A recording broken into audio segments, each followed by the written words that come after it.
what we just learned moments ago about an armed deputy who arrived at the building as the shooting was taking place. And tonight, the president standing by his suggestion that some teachers in this country be armed, suggesting highly trained ones who might get bonuses for having a weapon and being ready to respond. The reaction to this idea has been swift tonight, and we have it all covered, beginning with ABC's chief White House correspondent, Jonathan Karl. Today, President Trump declared a way to stop what he called the horrible plague of school shootings, getting teachers who are trained to use firearms to bring their weapons to school. Instead of advertising, this school has no guns, we are gun-free, you let the people know the opposite. You come into our schools, you're going to be dead, and it's going to be fast.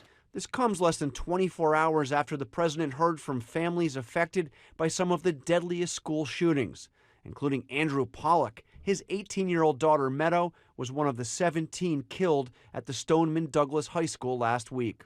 How many schools, how many children have to get shot? It stops here with this administration and me.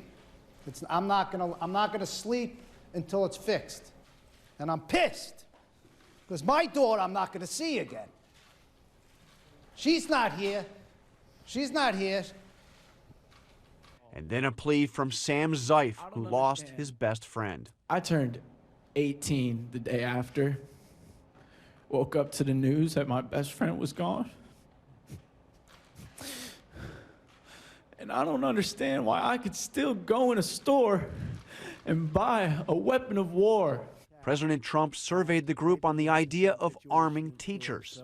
Does anybody like that idea here? Does anybody like it? Right? Yes?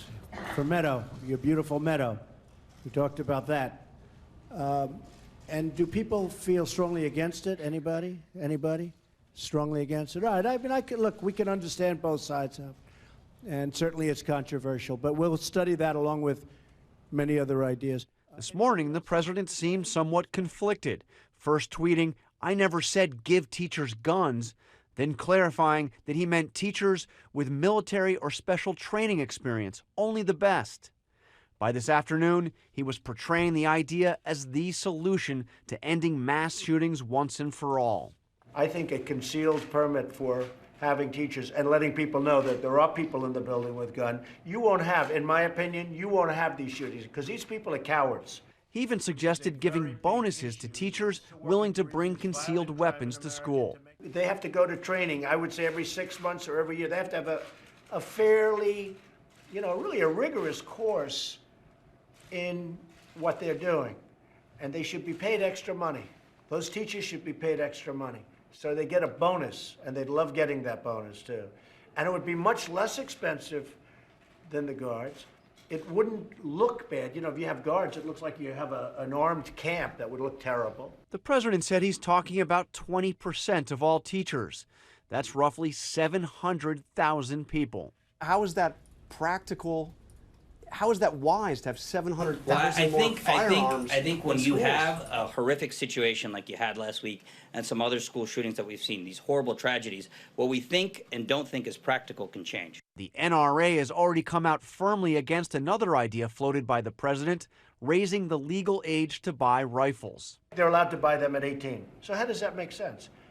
How does that make sense? So I say that it should all be at 21. The NRA will back it, and so will Congress, and so will the Senate. The president calls the NRA patriots, suggesting he'll convince them to support raising the age. But today, NRA leader Wayne LaPIERRE accused gun control advocates of exploiting the tragedy. What they want are more restrictions on the law-abiding. Think about that. Their solution is to make you, all of you, less free. So let's get to John Karl with us live tonight from the White House. And John, the president sticking by his idea that some teachers be armed in this country. And today the president talked about those who were in his job before him, who he said did not take action. Of course, most recently, President Obama tried very hard to get Congress to pass gun control measures. He failed in that effort. But now you see President Obama, former president, out there encouraging these students who are marching and protesting for new gun laws. He said in a tweet today, "We've been waiting for you and we've got your backs." Hi, everyone. George Stephanopoulos here. Thanks for checking out the ABC News YouTube channel. If you'd like to get more videos, show highlights, and watch live event coverage, click on the right over here to subscribe to our channel. And don't forget to download the ABC News app for breaking news alerts. Thanks for watching.